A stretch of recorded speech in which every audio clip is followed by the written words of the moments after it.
Oi! Hoje é a resenha do conto Gestalt, de Hilda Hilst.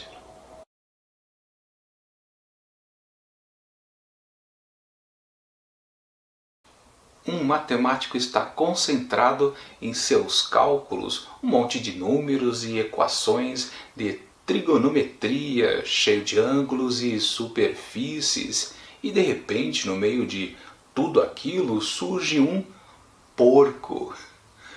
Isaiah, o matemático, estranha, mas acaba tendo uma reação corriqueira como se fosse para um cachorro ou um gato. Ele estende a mão para poder fazer um carinho, só que o animal fica com um pouco de receio e sai correndo dali. Mas o tempo vai passando e mais equações vão sendo feitas por Isaiah e ele acaba se vendo comprando ração e fazendo uma caminha ali para o porco poder relaxar. E à medida que os dois vão se aproximando cada vez mais, mas eu paro de contar a história por aí, porque senão estraga a experiência de quem ainda pretende ler este conto. Gestalt foi publicado por Hilda Hilst em 1977 e a autora é conhecida por sua extensa obra poética em cerca de 20 livros, mas ela publicou também romances, crônicas e contos em diversas outras publicações. Inclusive, também fez muitos textos teatrais. Só que, curiosamente, nos últimos 10 anos da sua carreira literária, ela se ressentia de não ser muito conhecida ou falada pela crítica literária ou mesmo pelo público leitor.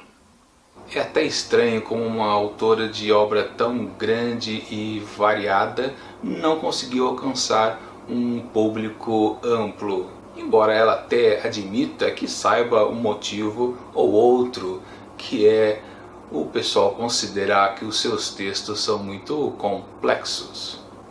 Ela até entendia a posição dos leitores e críticos sobre a complexitude de seus textos, mas ela também reclamava um pouquinho porque ela sabia que tudo que era complexo ali na sua narrativa não era uma coisa assim de propósito para tentar ser hermética ou posar de difícil. Na verdade, desde que ela começara a escrever, aquilo se tornava um estilo natural.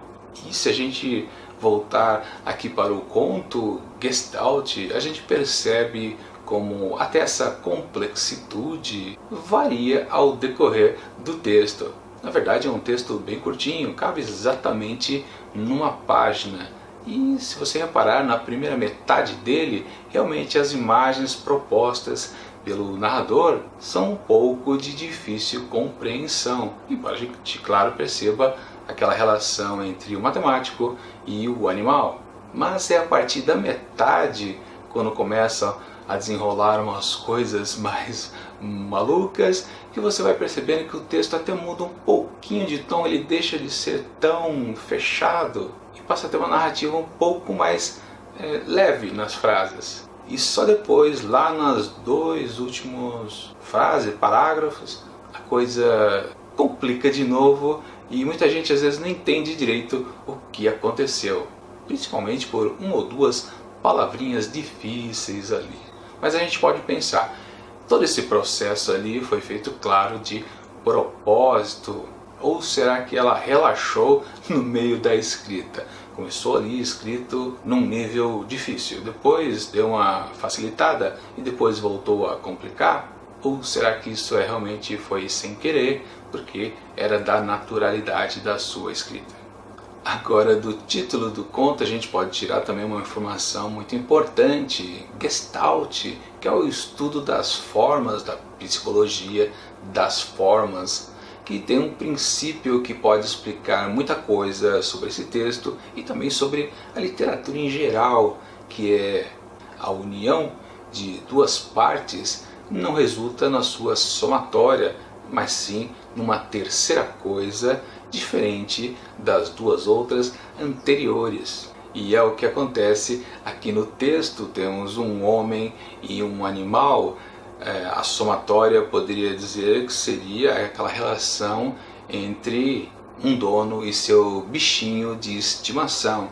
Só que a junção dos dois resulta em outra coisa que você só percebe ali quase no terço final do texto, e ainda com aquela situação meio cifrada de propósito, com certeza pela Hilst. Ela poderia ter feito de maneira mais simples para todo mundo entender de primeira? Poderia, mas aí não seria a Hilda Hilst. Minha avaliação do conto foi difícil, tenho que admitir, não posso dizer que não foi. O começo é meio enrolado, é complicado, mas não é de difícil leitura. E a situação cria uma curiosidade muito grande. E de novo, textos curtos, mesmo que complicados, não atrapalham. Muito pelo contrário, até estimula a gente continuar lendo até o fim para ver no que vai acontecer. E podemos dizer que esse texto aqui é o tipo que tem uma pequena surpresa ao final, ou pelo menos um grande arredondamento de que acontece da metade para frente. É uma situação que acaba resultando até divertida. E sim, ali no desfecho eu não entendi direito o que estava acontecendo e eu tive que apelar para um dicionário, porque apareceu uma palavra ali não muito comum, e se você não entende aquela palavra você passa batido por ela, você não entende exatamente a última frase. Tem um significado diferente com a palavra propositadamente colocada hermética, complexa, fechada. Se você não entende aquela palavra, você não entende a última frase do texto. Pois se você não entende, a relação entre o matemático e o porco fica naquela de bicho de estimação. Se você fica ciente do significado dela, você pensa, tá bom, entendi outra coisa agora. E aí o texto fica melhor ainda e é fácil dar 4 asteriscos. Bom, é isso. Amanhã a gente continua com a trinca de resenhas desta semana dos 100 melhores contos brasileiros do século. Enquanto isso, curta esse vídeo e assine o canal. Isso vai ajudar bastante para que o Montado de Livros cresça mais um pouco. E até mais.